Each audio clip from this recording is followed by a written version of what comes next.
飞顶。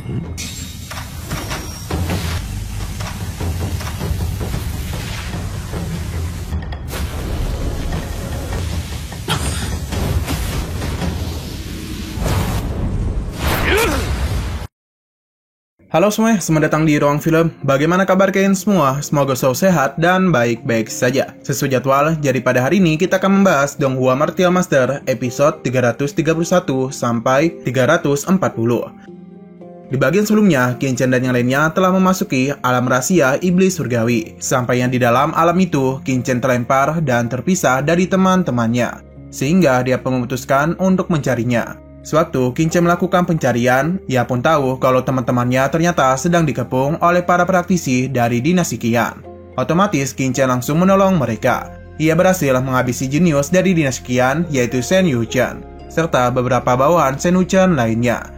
Setelah itu, Qin-Chen menyembunyikan mereka di dalam apitan bukit. Sementara dirinya akan pergi mencari obat mujarab, hingga ia pun sampai di reruntuhan istana.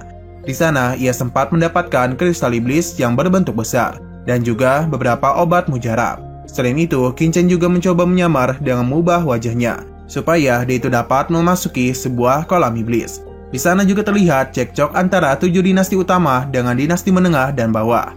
Scene berlanjut, untuk menghindari keributan, Zhao Zhengbang dengan tegas mengatakan jika mereka yang berkontribusi untuk menghancurkan penghalang diperbolehkan untuk memasuki kolam iblis hanya selama 1 jam saja.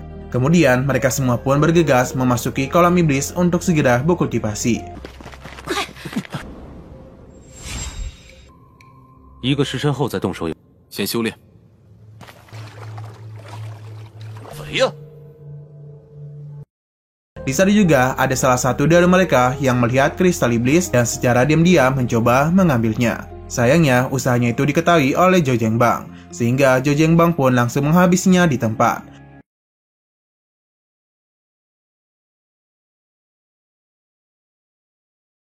Zhao Zhengbang memberitahu bagi siapa saja yang berani mengambil kristal iblis di dalam kolam iblis, maka dialah yang akan langsung mengambil tindakan.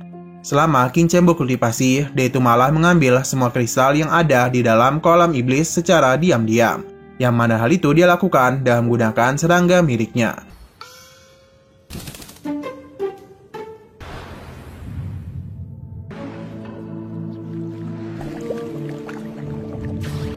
Setengah jam kemudian, terlihat lebih dari 20 orang telah berhasil melakukan penerobosan.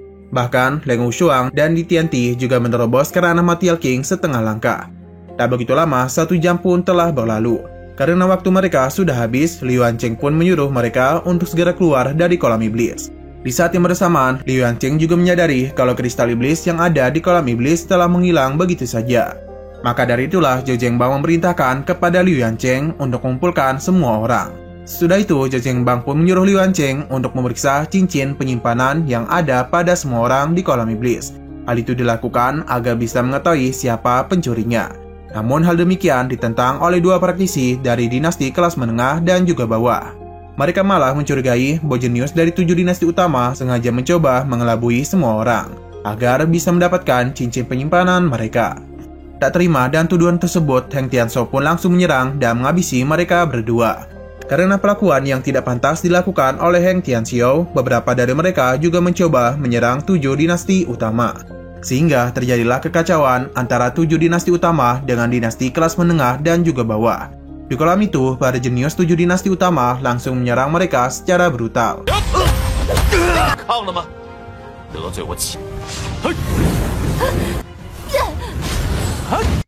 Leng Wushuang dan Li Tianyi juga menjadi target utama. Karena mereka berdua tak bisa dikalahkan oleh keronco-keronco dari 7 dinasti utama, mereka pun menyadari kalau diri mereka berdua ingin diserang. Leng Wushuang dan Li Tianyi ini menjadi target utama. Nah, karena mereka berdua tak bisa dikalahkan oleh keronco-keronco dari 7 dinasti utama, maka para tetualah yang akan melancarkan serangan. Menyadari kalau mereka akan diserang, Leng Wushuang dan Li Tianyi secara bersama-sama menyerang orang-orang dari 7 dinasti utama. Hingga hal itu pun membuat mereka terpental. Lalu, Li Tianyi melanjutkan serangannya yang menghabisi mereka, dan juga disambung oleh Leng Wushuang yang juga memberikan serangan. Setelah itu, secara tiba-tiba, Heng Tianzhou muncul dari arah belakang Leng Wushuang, sambil melakukan serangan kepadanya. Untung saja Leng Wushuang berhasil menyadari hal itu sehingga dapat menghindari serangannya. Tak berhenti sampai di situ, Heng Tianzhou melanjutkan serangannya. Dengan cepat, ia memberikan serangan secara berturut-turut kepada mereka berdua. Di sisi lain, para jenius dari 7 dinasti utama melakukan pembantaian kepada dinasti kelas menengah dan bawah. Banyak dari mereka semua yang tewas secara terus-menerus, sehingga beberapa yang masih hidup memutuskan untuk melarikan diri. Sayangnya, di sana juga Liu Wancheng memasangkan sebuah formasi kurungan tingkat 7 kecil, sehingga semua orang tak dapat melarikan diri.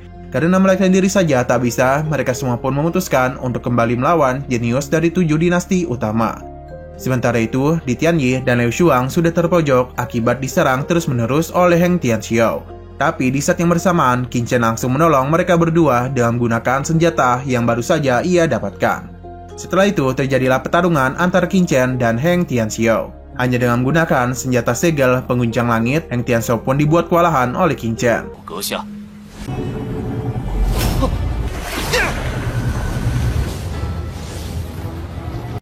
Tak hanya itu, ketika Heng Tianxiao melakukan serangan balasan kepada Qin Chen, serangan miliknya malah dihancurkan dengan mudah oleh segel pengguncang langit milik Qin Chen, sehingga membuat Heng Tianxiao terhempas ke bawah. Ketika Heng Tianxiao sudah tak berdaya lagi, Qin Chen mulai berniat untuk menggepreknya dan menggunakan segel pengguncang langitnya. Sayangnya, dia itu sempat kabur dengan menggunakan sebuah rune.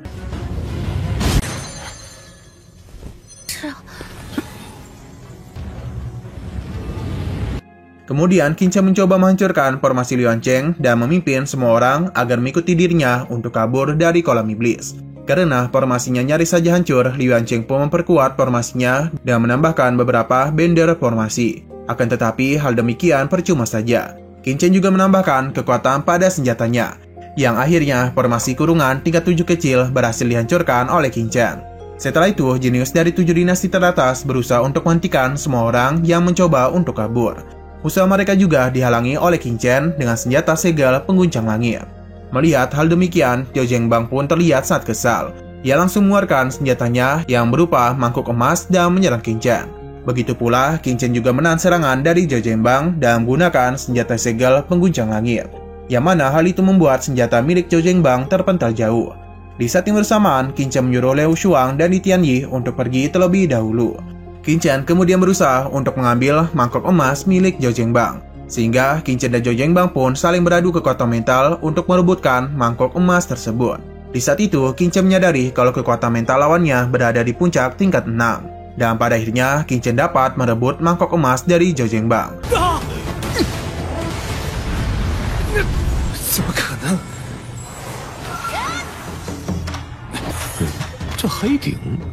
Selesai merebutnya, tiba-tiba saja muncullah sebuah portal berwarna merah di sekitarnya. Karena merasa itu ada sesuatu yang buruk, Qin Chen pun bergegas pergi dari tempat itu. Ternyata orang yang muncul dari portal itu adalah Xu Shouwang. Ketika ia datang, ia menanyakan keberadaan murid dari dinasti Xiannya. Liu Wancheng memberitahu bahwa sebelumnya ada seorang master yang sengaja menargetkan murid dinasti Qian, hingga membuat semua murid dinasti Qian dimusnahkan.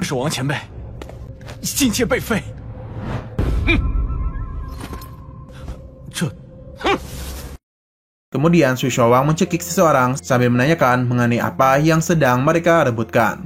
Orang itu menjelaskan kalau yang mereka rebutkan adalah sebuah kristal iblis. Tapi semua kristal itu sudah diambil alih oleh jenius dari 7 dinasti utama. Untuk menambahkan kepercayaan Xu Shouwang, mereka yang bukan dari 7 dinasti utama diminta untuk menyerahkan cincin penyimpanan milik mereka sendiri. Alih-alih memberikan cincin penyimpanannya, seorang murid 7 dinasti utama, yaitu Su Ganlong dari dinasti Dali, dengan berani mengancam Xu Shouwang.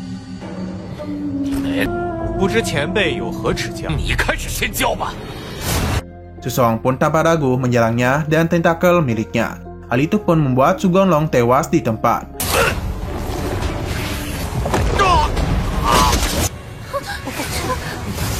Kemudian Xu Shouwang mengatakan jika dirinya hanya menginginkan kristal iblis saja dan tidak tertarik dengan harta yang lain. Jika mereka semua tak mau memberikan cincin penyimpanannya, maka Xu Shouwang mengancam akan menghabisi mereka. Zhao Zhengbang terpaksa memberikan cincin penyimpanannya kepada Xu Shouwang. Saat Xu Shouwang memeriksanya, ia hanya menemukan belasan kristal iblis saja. Sesuai dengan ucapannya, ia hanya mengambil kristal iblisnya lalu mengembalikan cincin penyimpanan itu kepada Zhao Zhengbang. Selanjutnya, Xu Shouwang mulai memeriksa beberapa cincin penyimpanan yang lain. Anehnya, dari sekian banyak cincin penyimpanan yang ia periksa, dia itu hanya menemukan kurang dari 50 kristal iblis di dalamnya. Ia pun mulai curiga kalau ada seseorang yang mengambil lebih banyak. Setelah itu, Shu Shouwang bergegas pergi untuk mencari orang itu.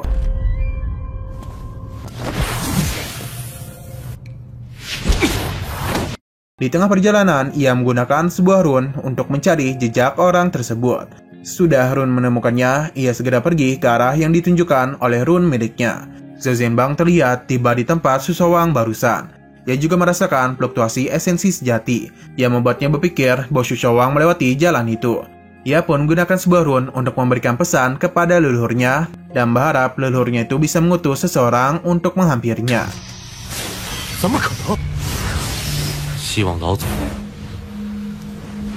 Tak hanya Zhao Zhengbang, Yuan Cheng juga terlihat menyusul mereka. Sementara itu, Qin Chen yang sudah pergi jauh memutuskan untuk memunikan mangkuk emas yang ia dapatkan dari Zhao Zhengbang terlebih dahulu.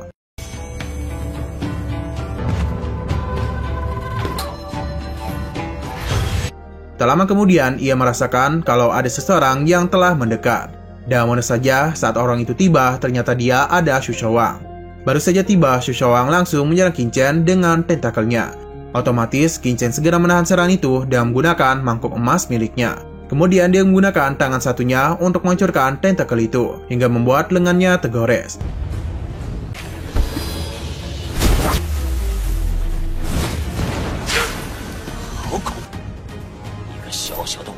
Tak terima dirinya terluka, Shu Shouwang kembali menyerang Qin Chen dengan menggunakan bloodline-nya yang cukup kuat. Untuk menahan serangan bloodline itu, Qin Chen terpaksa menggunakan senjata segel pengguncang langit. Lalu, ia melakukan serangan balasan dengan senjata mangkuk emasnya. Di saat Shu Shouwang sedang kewalahan menahan serangan dari mangkuk emasnya, Qin Chen menambahkan serangannya dan menggunakan bloodline gunturnya.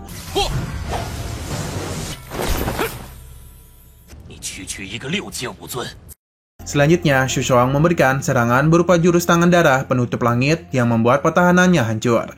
Qin Chen sudah saja kembali memakai mangkuk emasnya lagi dan menghancurkan serangan dari lawannya. Kemudian Qin Chen langsung mengeluarkan teknik Maharaja 9 bintang yang berhasil dihindari oleh Shu Shouwang. Karena masih mampu untuk melawan, Shu Shouwang lagi-lagi memberikan serangan yang sudah pasti dihancurkan oleh Qin Chen.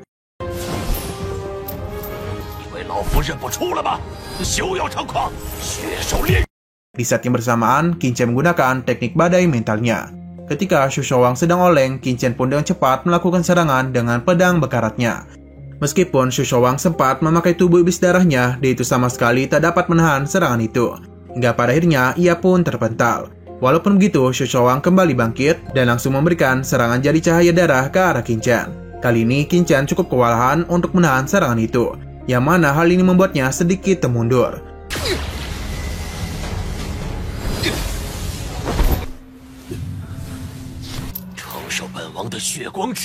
Setelah itu, Qin Chen menyadari jika Shu Shouwang seharusnya fokus pada kekuatan dan pertahanan. Dengan kekuatan itu, seorang Martial King tahap menengah biasa tak akan bisa membunuh Shu Shouwang. Untuk menghemat energi, Qin Chen sempat memutuskan untuk pergi. Tapi Qin Chen malah mengurungkan niatnya dan memprovokasi Shu Shouwang dan mengatakan bahwa meski sehari yang berdiri di tempat itu, dia tidak akan bisa melukainya. Tak terima dihina oleh Qin Chen, Shu Shouwang pun langsung kembali menyerangnya. Namun ia sangat terkejut saat serangannya tak berefek apapun kepada Qin Chen, karena dia telah dilindungi oleh jerah ras iblis milik Qin Chen.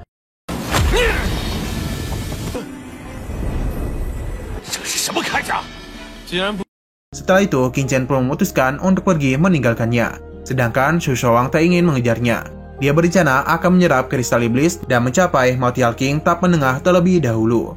Beberapa saat kemudian, Zhao Zhengbang sampai di tempat pertarungan Qin Chen dan Shu Shouwang.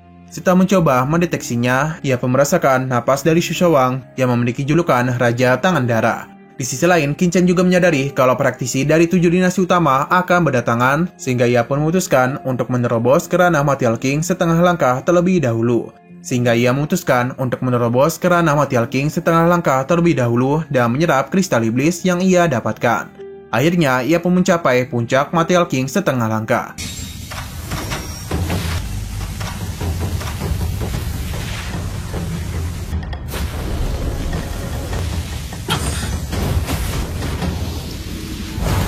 Meskipun begitu, di saat ia mencoba melanjutkan untuk menerobos ke ranah Martial King, dia itu malah mengalami kegagalan. Sementara itu, Shu Shouwang juga gagal untuk menerobos ke ranah Martial King tahap menengah, dikarenakan kurangnya kristal iblis yang ia serap. Walaupun tidak dapat melakukan penerobosan, esensi sejati di tubuhnya telah terkondensasi banyak. setidaknya meningkatkan 10% kekuatan miliknya. Tak berselang lama, tibalah beberapa praktisi senior dari 7 dinasti utama di runtuhan istana, yaitu Lu Kong dan julukan Raja yang tak tertandingi dari dinasti Long Yuan, Han Dao dengan julukan Tuan yang sedingin es dari dinasti Yuan, dan disusul oleh penguasa kekuatan Titan, Tuan emas yang berlian, serta Tuan yang tak kenal takut bernama Heng Wuji.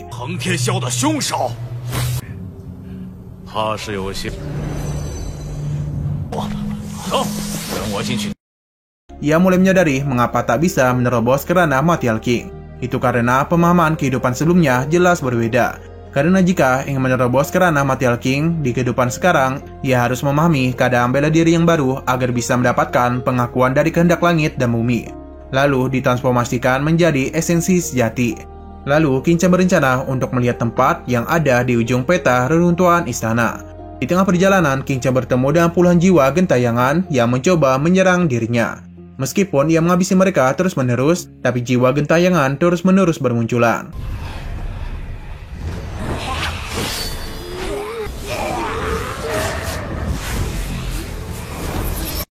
Qin Chen kemudian mencoba mendeteksinya dengan kekuatan mentalnya. Ternyata jiwa gentayangan itu dapat membelah dirinya menjadi dua. Oleh karena itu, jiwa gentayangan terus-menerus berdatangan. Karena jiwa gentayangan terlalu banyak, Qin Chen mencoba menggunakan perlindungan tirah ras iblis untuk melindungi dirinya. Tapi usaha itu tak dapat bertahan lama, karena jiwa gentayangan menyerap energi pada perlindungan Qin Chen. Selanjutnya, Qin Chen mencoba melawannya menggunakan api roh darah teratai hijau. Pada percobaan kali ini, Qin Chen berhasil menghabisi jiwa gentayangan dengan jumlah yang sangat banyak.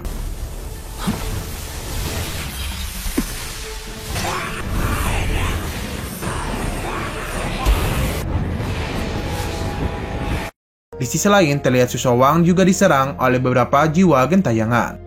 Bahkan, beberapa praktisi dari 7 dinasti juga diserbu oleh kawanan jiwa gentayangan. Dan ternyata, beberapa praktisi sekte iblis darah termasuk Molly juga tampak berada di runtuhan istana.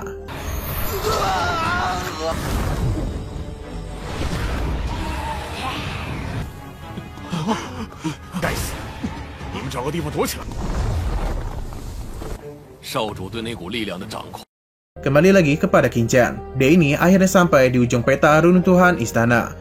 Di sana ia pun melihat beberapa harta, termasuk kristal iblis yang cukup besar, yang sedang dilindungi oleh pertahanan larangan mutiara cahaya di sekitarnya. Tak berselang lama, Su Showang juga tiba di tempat tersebut. Pertarungan mereka pun terjadi kembali, di mana saat Su Showang mulai menyerang, Qin Chen mengcounter serangannya dengan niat pedang.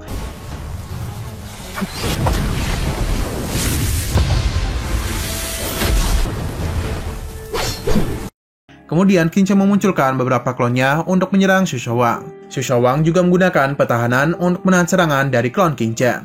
Meskipun klon Qin Chen tak dapat menghancurkannya, tapi pertahanan Su Showang dapat dihancurkan oleh Qin Chen yang asli.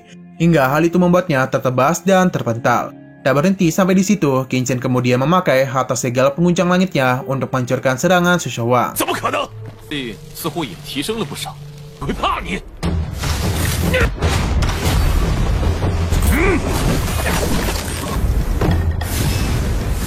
Setelah itu, mereka mulai bertarung jarak dekat dengan tempo yang sangat cepat. Hingga pada akhirnya, Su Showang terkena tendangan dari Qin Chen, ditambah serangan dari pengguncang langit. Kemudian, Qin Chen menodongkan Su Showang dengan pedangnya.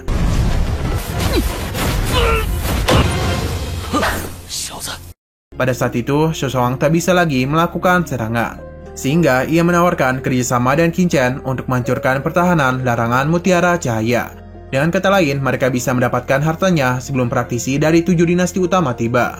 Di set yang bersamaan, Qin Chen mulai merasakan jika praktisi dari 7 dinasti utama sudah mulai mendekat. Pada akhirnya, Qin Chen bersedia untuk bekerjasama dengan Su Showang. Tapi sebelum itu, ia ini harus membuat sumpah jalan langit terlebih dahulu. Karena Su Showang setuju, Qin Chen kemudian mulai meneteskan darahnya ke tanah dan memunculkan sebuah jimat darah.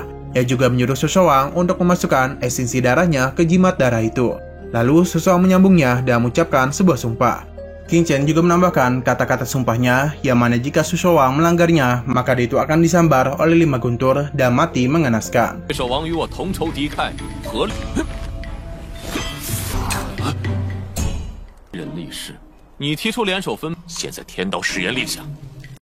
Beberapa praktisi senior 7 dinasti utama pun mulai berdatangan. Dan perasaan yang sangat marah karena anaknya itu, Heng Tianxiao, dihabisi oleh Qin Chen, Fearless Lord pun langsung memberikan serangannya kepada Qin Chen.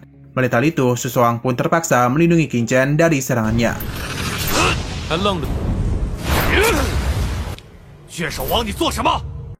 Ia juga membela Qin Chen dan meminta Fearless Lord untuk membicarakannya secara baik-baik. Qin Chen kemudian mengklarifikasi kalau Heng Tianxiao belum mati, karena sebelumnya ia sempat melarikan diri dengan sebuah rune.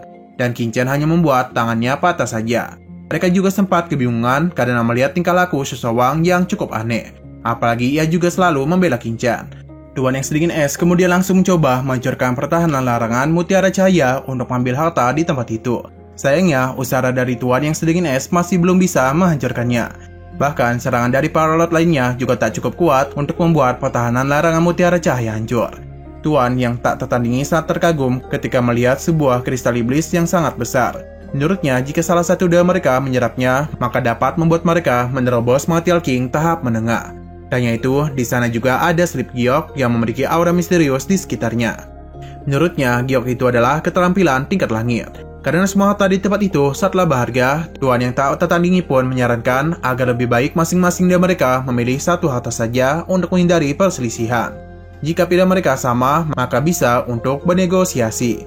Untuk menjamin keadilan, jika di antara mereka melanggarnya, maka orang itu dinyatakan sebagai musuh para lord dari 7 dinasti utama dan akan dihukum mati.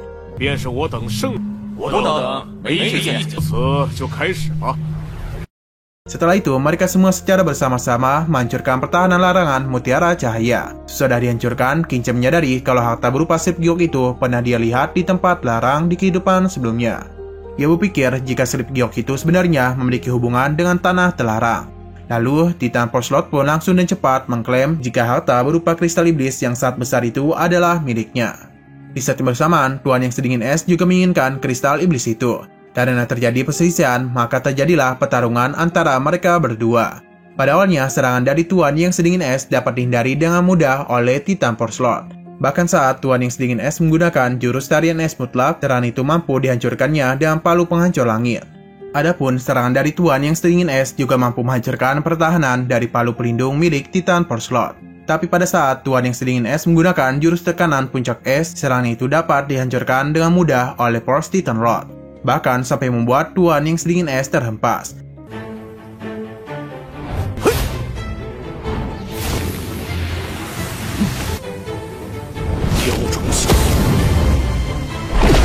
Ketika dia sudah tak berdaya lagi, Titan Force Lord pun ingin menghajarnya habis-habisan.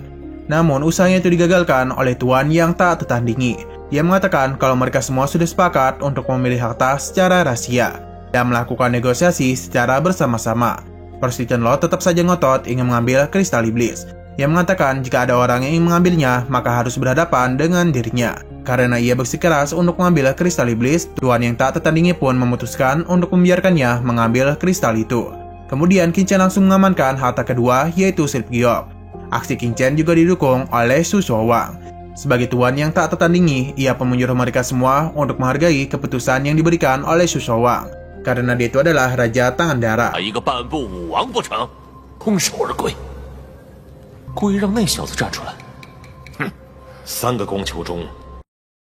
Tuan yang tak tertandingi sempat berpikir selama bisa mendapatkan tuku kuno, maka kekuatan miliknya akan meningkat pesat dan juga dapat menekan semua orang di tempat itu. Jadi menurutnya, tuku kuno itu adalah harta yang paling layak untuk diperebutkan. Lalu mereka semua mulai memilih harta secara bersama-sama. Sudah itu, Tuan yang sedingin es tampak tak terima karena Su Shouang sangat rakus dengan memilih dua harta. Tuan yang sedingin es di sini berpikir kalau Qin Chen memilih Sleep Giok adalah perintah dari Su Shouang. Su Shouang pun mengklarifikasi jika dirinya sama sekali tak memiliki hubungan apapun dengan Qin Chen. Mendengar ucapan itu, Tuan yang tak sedingin es segera memutuskan untuk membeli harta berupa Sleep Giok. Ia juga menyuruh Qin Chen untuk pergi dari harta pilihannya. Kemudian, Tuan yang sedingin es langsung menyerang Qin Chen begitu saja. Demi mempertahankan Sleep Giok, Qin Chen pun melakukan serangan balasan dan menggunakan serangga miliknya.